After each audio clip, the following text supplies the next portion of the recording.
My number one goal as a new superintendent is to just get out there and make connections, not only with internal but external stakeholders as well. As students begin preparing for a new school year, so does the new superintendent of District 622, Christine Osorio.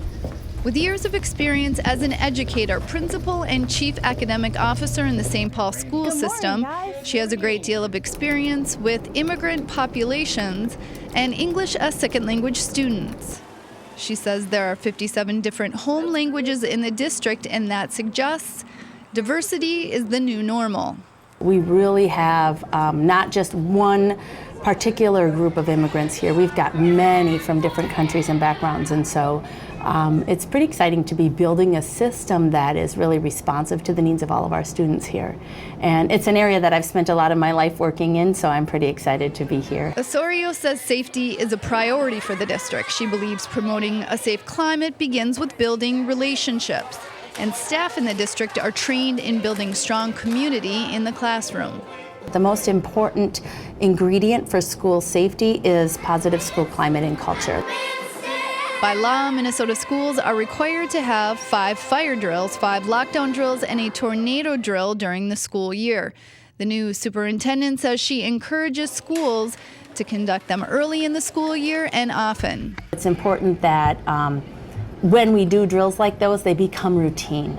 When we do them regularly, they're less scary. And so they don't need to be something that sends people into a panic. It's just kind of how we do school. Part of being in school is that we learn our safety routines.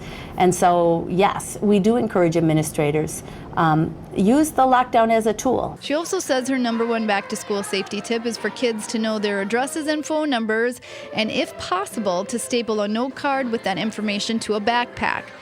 She says it's surprising how many students don't know that information. We do find a lot of students, surprisingly, who don't always know their address and don't always know their phone numbers, especially if it's a student who's moved recently. And it's just critically important as we're starting up new bus routes, new schedules, and new routines that students are really clear about not only their home address, but also where they're supposed to go for after-school care. On November 3rd, there'll be a levy referendum put to vote for an increase in operating and technology levels. Osorio says in order to become a destination school district, they must remain competitive. Of all the top 20 school districts in the metro area, the largest school districts, we have the lowest operating levy of any of them. And so we believe our students deserve to be on par with other districts in the area as well. And so we want to make sure that we're offering all those opportunities that we can for our students as well.